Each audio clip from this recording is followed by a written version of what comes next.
Hello everyone, कैसे हैं आप लोग। उम्मीद करते हैं आप लोग बहुत अच्छे होंगे। Welcome back to my channel. तो आज मैं अपने व्लॉग की स्टार्टिंग कर रही हूँ यहाँ पे मॉर्निंग में। और आज जो है एग्ज़ाम डे है मेरा, 23 दिसंबर। तो यहाँ पर जो है मैं फटाफट अमू की जो है इसका जो फ्रूट लंच है और इसकी वाटर बॉटल वगैरह भर दी है मैंने। और यहाँ पर इसके कपड़े निकाल दिए हैं और ये नहा के रेडी हो गया है। अमू को रेडी कर स्कूल में भेजने के बाद ही हम लोग जो है निकलेंगे, क्योंकि अमू को फिर इसके नाना जो है वो ले जाएंगे स्कूल से। तो यहाँ पर जो है ये रेडी हो गया है, इसका टाइम जो है हो गया था स्कूल का। तो ऑल सेट ऑल डन हो चुका है ये। यहाँ पर इसको ड्रॉप करते ही जो है, इसको ड्रॉप भेजने के बाद जो है मैंने फटाफट अपना ब्रेकफास्ट किया। और उसके बाद जो भी थे, जो थोड़े एसेसरीज़ वगैरह थे, आपको पता है कि एग्ज़ाम हॉल में अलाउड नहीं होते, जैसे रिंग वगैरह हो गई और ये सब हो गए। तो वैसे कुछ इंस्ट्रक्शन मैंने उसमें पढ़ा नहीं था, ऐसा कुछ दिया हुआ था, लेकिन फिर भी एज़ यूजुअल हम लोग एग्ज़ाम वगैरह देते हैं तो ये सब जो है अलाउड नहीं होता। तो मुझे लगा कि मैं घर पे ही पहले ही निकाल दूँ इनको, एटलीस्ट वहाँ पर दिक्कत ना हो कोई कि भाई ये सब अलाउड नहीं था, आपने क्यों पहना और ये सब। तो इस वजह से, और वहाँ रखने के लिए भी खैर मेरे हस्बैंड और मेरा भाई मेरे साथ जा रहा है, लेकिन फिर भी मुझे लगा कि क्यों ही रिस्क लेना, अभी जो है निकाल के, और टाइम भी लगता है इन चीज़ों में, क्यों टाइम वेस्ट करना। तो अभी जो है कर लेते हैं जिस चीज़ का हमें पता है। तो यहाँ पर जो है मैंने ये सब निकाल दिया। यहाँ पे अपना एडमिट कार्ड और अपना जो भी था आईडी वगैरह वो कर ली तैयार, और बैग पैक करके उसके बाद हम लोग निकल चुके हैं एग्ज़ाम के लिए। और जिसका भी आज एग्ज़ाम था, आप लोग अब शेयर करना कैसा हुआ। और यहाँ पर जो है मैं एग्ज़ामिनेशन हॉल में, हम लोग मतलब एग्ज़ाम सेंटर पर जो है जा रहे थे। तो यहाँ पर हम लोग पहुँच चुके हैं एग्ज़ाम सेंटर पे। और उससे पहले जो है हम टाइम से थोड़ा पहले पहुंच गए थे, तो फिर मम्मी ने कुछ खाना बना कर दे रखा था, तो हम लोग जो है फटाफट हमने पहले मैंने खाना खाया, उसके बाद जो है मैं एग्ज़ाम देने चली गई। और यहाँ पर आप देख सकते हो रश और ये सब एग्ज़ाम के लिए। उसके बाद जो है ये देने के बाद, और कैसा रहा मेरा एग्ज़ाम और ये सब, ये मैं इस वीडियो के लास्ट में आपके साथ शेयर करूँगी कि जो जो रिव्यू थे एग्ज़ाम से रिलेटेड और वो सब, ठीक है। एग्ज़ाम देने के बाद फिर, क्योंकि यार इतने दिन से कितना सारा पढ़ना और सारा दिन, तो थोड़ा सा माइंड फ्रेश करने के लिए हम लोग यहाँ पर सीपी में आ गए, क्योंकि दिल्ली तो आए हुए थे, तो चलो सीपी घूम लिया जाए। और सीपी से बेस्ट जगह क्या हो सकती है नाइट लाइफ एंजॉय करने के लिए दिल्ली की।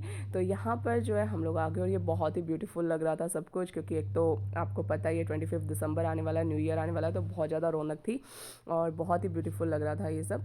उसके बाद जो है हम लोग घूम फिर के जो है वापस आ गए। और वापस आकर फिर हमने जो है आकर यहाँ पर ही रोहतक आकर ही हमने खाना वाना खाया।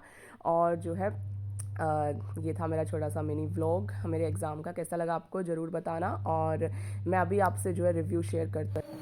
हेलो एवरीवन, कैसे हैं आप लोग। तो जैसा मैंने आप लोगों से बोला था कि मैं जो है वीडियो के लास्ट में आप लोगों से जो है अपने एग्जाम का रिव्यू शेयर करूंगी, कैसा हुआ मेरा एग्जाम और क्या कैसा पेपर था, कैसा मतलब कि किस टाइप से तैयारी करने पे जो है, मतलब जो भी था, जो भी सब कुछ था, मतलब वो सब कुछ मैं जो आप लोगों के साथ शेयर करूंगी यहाँ पर इस वीडियो में। तो यहाँ पर मैं आप लोगों से बताऊं तो एग्जाम जो मुझे लगा, साइंस पार्ट जो था वो एक मॉडरेट लेवल मुझे लगा। उसमें मैं टीजीटी साइंस की यहाँ पर बात कर रही हूँ आपसे, क्योंकि मैंने उसी के लिए अप्लाई किया था।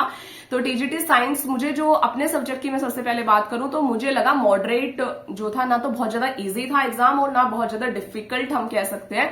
हाँ, कुछ क्वेश्चंस थे जो बहुत ज्यादा ही, मतलब कि आप कह सकते हो टाइम कंज्यूमिंग भी थे, और मतलब बहुत ज्यादा उनमें सोचने में और मतलब कि सॉल्व करने में, और मतलब थोड़े से अच्छे लेवल के क्वेश्चंस थे वो। लेकिन बाकी अगर हम ऑल ओवर बात करें तो मुझे मॉडरेट लगा पेपर। अब इस टाइप से था। स्टार्टिंग में क्वेश्चन बहुत इजी थे, बहुत ही ज्यादा मुझे इजी लगे बायो की, केमिस्ट्री के शुरू में। और उसके बाद जो है थोड़ा थोड़ा ना ऐसा मुझे फील हुआ जैसे लेवल थोड़ा थोड़ा अप हो रहा है क्वेश्चंस का। और फिजिक्स पार्ट में मुझे थोड़ी सी दिक्कत रहती है, मैंने क्योंकि मेरा जो है वो सब्जेक्ट बायोलॉजी हो जाता है, तो इस वजह से मुझे ना 11th-12th की फिजिक्स में थोड़ी सी प्रॉब्लम होती है। 10th लेवल तक तो ठीक है, लेकिन 11th-12th का जब थोड़ा सा कहीं पर कंसेप्ट आ जाता है तो मुझे प्रॉब्लम हो जाती है, थोड़ी सी उससे दिक्कत हो जाती है। कहने का मतलब ये कि इतना मुझे क्लियर नहीं है वो चीजें। तो बट ऑल ओवर जो था पेपर ठीक था, ठीक है। इस टाइप से थे कुछ क्वेश्चंस थे जो मैं बता रही हूँ कि थोड़े से टफ थे, लेकिन फिर भी हो जा रहे थे अगर अच्छे से थोड़ा सा हमने पढ़ा है, थोड़ा डीपली पढ़ा है। और जो सबसे मेन बात थी वो ये थी कि ना, आपको ऐसा लग रहा है, जैसे मैंने घर आके एक दो क्वेश्चन ना, जो मुझे ऐसा लगा कि मैंने ठीक ही टिक किए हैं, लेकिन ना घर आके मतलब सेंटेंस मैंने जब पढ़ा, ओ शिट ये तो गलत हो गया, मतलब ऐसा हुआ मेरे साथ एक दो क्वेश्चन में।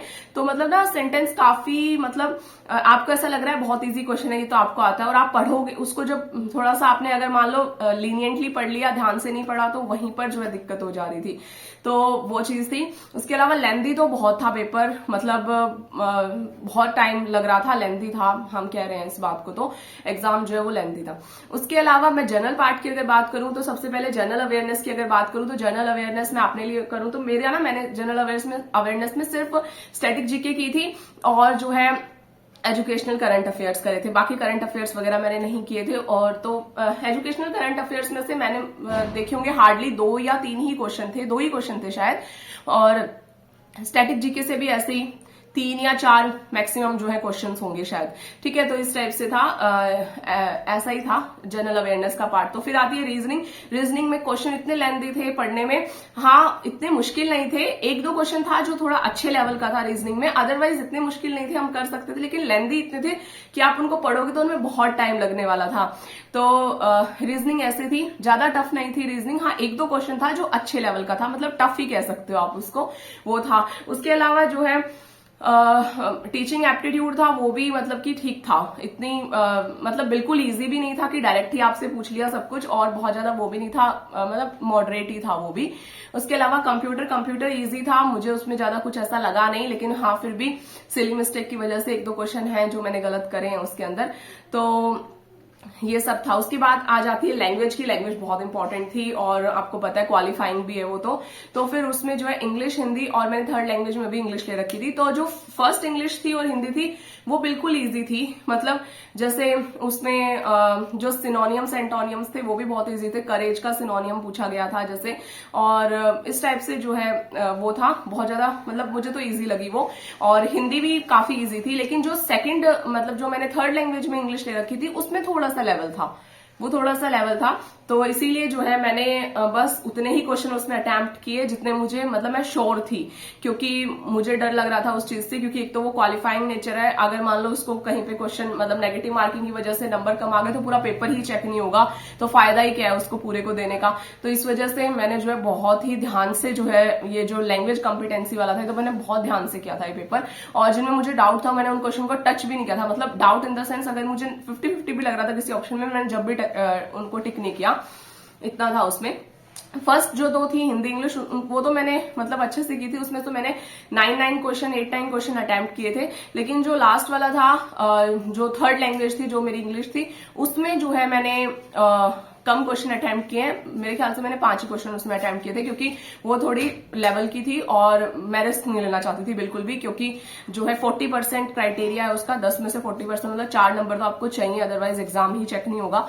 तो इस वजह से उसको मैंने जो है थोड़ा 5 या 6 क्वेश्चन इतने ही मैंने बस उसमें अटेम्प्ट किए हैं, जो मैं बिल्कुल 100% श्योर थी कि ये तो ठीक ही होंगे, तो बस उसके अलावा मैंने उसमें कुछ भी टच नहीं किया। 1-2 में मुझे डाउट था कि शायद ठीक हो जाए, एक बार मन भी किया, फिर मुझे लगा नहीं मैं नहीं लगाती हूँ, पता चला मतलब मुझे ना वैसे ये चीज भी डाउट है कि उस वाले पार्ट में भी नेगेटिव मार्किंग का इशू था कि नहीं था, मतलब थोड़ा सा मुझे उस चीज से भी है कि वो जो क्वालिफाइंग वाला था उसमें क्या था नेगेटिव, मतलब उसमें मुझे थोड़ा सा डाउट हो गया था उस चीज में, पर चलो ठीक है, अब तो जो भी था मतलब ठीक हो गया, एज यूजुअल पेपर मतलब मॉडरेट था, बाकी आंसर की आएगी जब पता चलेगा, बिल्कुल 100% श्योरिटी। तो और उसके बाद कट ऑफ आएगी जब देखते हैं कि क्या रहेगा, ऐसा ना हो केवीएस की तरह हम लोग जो है ऐसा सोच के चले और केवीएस की तरह कट ऑफ इतनी हाई चली जाए, तो कुछ नहीं कह सकते, अभी बहुत ज्यादा कंफ्यूजन है दिमाग में भी।